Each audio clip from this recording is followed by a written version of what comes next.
22년 만에 대폭락이라. 이러다 금융위기. 우리나라 이야기가 아닙니다. 중국에 대한 이야기입니다. 여러분 이거 한번 보세요. 22년 만에 중국의 10년물 국채금리가 엄청나게 떨어졌습니다. 지난 8월 5일에 2.120%까지 떨어졌습니다. 최저죠. 대폭락이죠.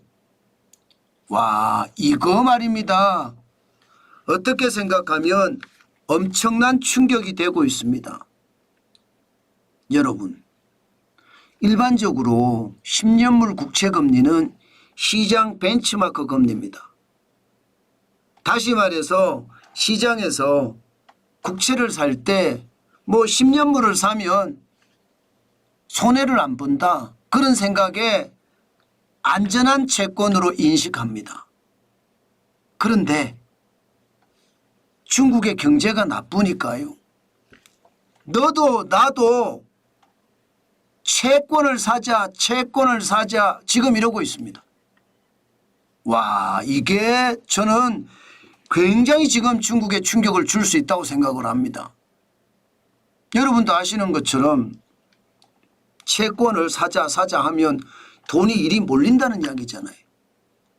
중국이 내수가 침체가 되니까 금을 사서 금값이 지금 사상 최고치를 계속 경신한 것과 마찬가지로 지금은 또 채권을 사자 지금 채권을 사고 있습니다. 2024년 1월 2일에 2.586%였던 10년물 국채금리가 8월 5일에는 2.120%까지 떨어졌습니다. 채권을 사는 사람이 많으면 어떻게 됩니까? 채권을 사자 하면 기본적으로 말입니다. 금리가 떨어집니다. 일반적입니다. 금리가 떨어집니다. 왜냐하면 말입니다. 수요가 없을 때 채권을 사자 하는 사람이 없을 때 채권은 내가 금리 높여줄게. 내 채권 좀 사줘. 내가 액면가 할인해 줄게. 내 채권 좀 사줘. 이렇게 되는 게 일반적이잖아요. 그런데 수요가 넘쳐나면요. 수요가 넘쳐나면 반대 현상이 나타나는 거죠. 반대 현상이 나타나니까 아니 나 금리 많이 못 주는데 살래? 이렇게 되는 거예요. 예, 나 할인 많이 못 해주는데 예, 채권에 할인 많이 못 해주는데 살래? 이렇게 되는 거예요.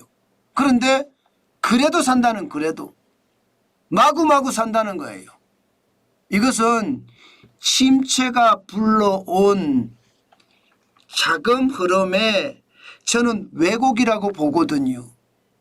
그러면 여러분 중국의 자금이 채권으로 몰리면 다른 곳에서는 어떤 일이 벌어질까요? 대표적으로 금융권에서는 어떤 일이 벌어질까요? 채권으로 계속 몰리면 돈이 말입니다. 금융권에서 채권으로 몰려가게 돼요.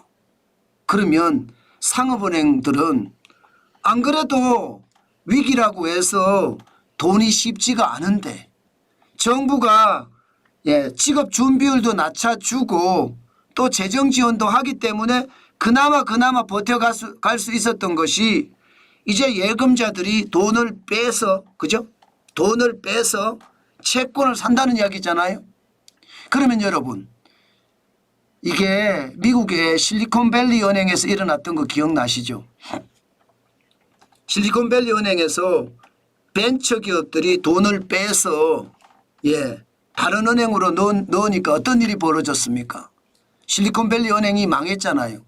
갖고 있는 채권을 팔았는데도 이게 말입니다.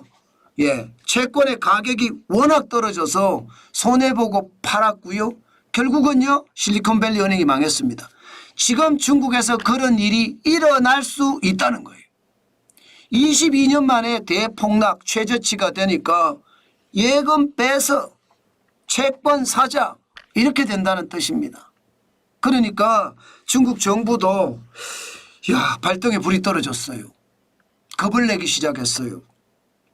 그래서 여러분 시장에서 중국 정부가 채권을 사들입니다.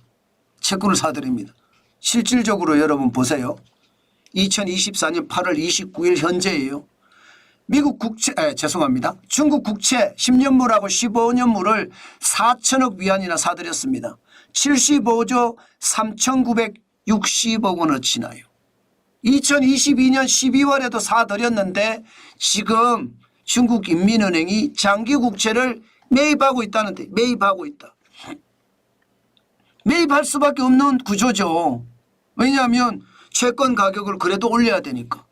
채권 가격을 올려야지 채권의 이자 수익률을 금리를 올려야지 덜 사겠다. 은행에서 빼서 채권으로 안 가겠다 그런 생각을 하는 거죠. 실질적으로 8월 5일에 2.120%였던 10년물 국채금리가 8월 30일에는 2.185%까지 올라갔습니다. 사들이니까. 시장에서 장기채를 사들이니까. 문제는 여러분, 문제는 결국 예금은행에서 돈을 빼서 채권을 사는 금융위기가 올 수도 있다는 그 두려움, 공포 때문에 인민은행은 채권을 사들여서 국채금리를 올리지만 문제가 하나 발생을 합니다. 어떤 문제가 발생을 하느냐. 중국은요. 금리를 내려요. 그래서 돈을 풀려고 해요. 여기에다가 중국은요.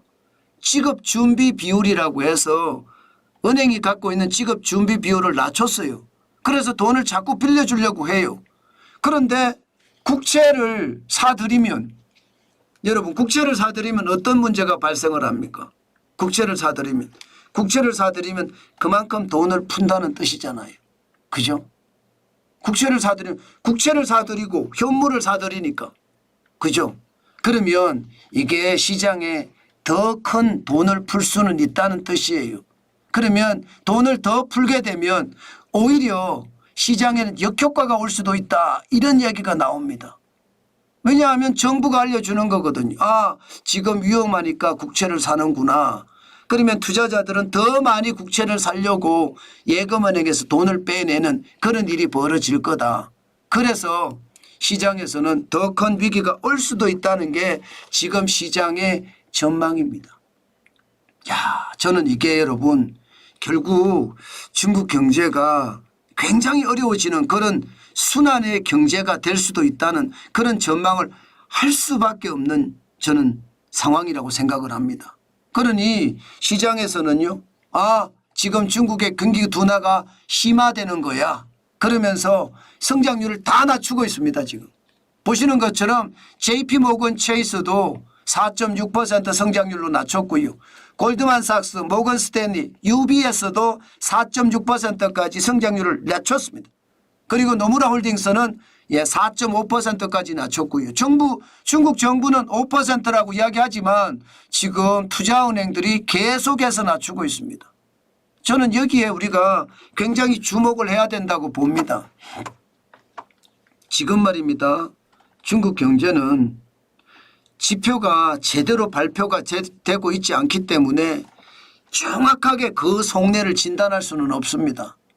그렇지만 돈 많은 부자들이 지금 돈을 어떻게 쓰는지를 보면 금융위기도 저는 충분히 올 수 있다고 생각은 합니다.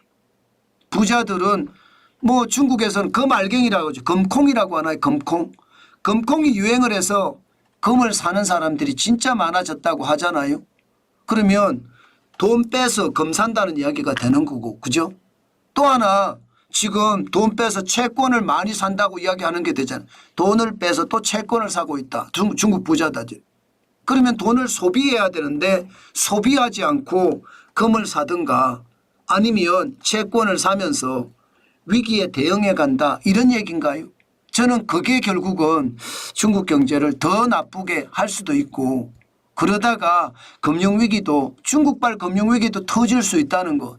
한 번쯤 우리가 생각을 해봐야 되겠다. 그 말씀 제가 드리고 싶은 겁니다. 지금은 단서에 불과합니다. 또 이게 바로 금융위기가 펑 하고 터질 거라고 생각은 하지 않습니다. 그러나 금융위기 조짐이 보이는 거죠. 예금을 빼서 채권을 사는 것도 그렇고 예금을 빼서 금을 사는 것도 그렇고 성장률이 돈을 푸는데도 성장률이 계속 떨어지는 것도 그렇고 이것을 보면 위기라는 게 중국에서는 그렇게 멀리 있는 것 같지는 않습니다. 분명히 말입니다.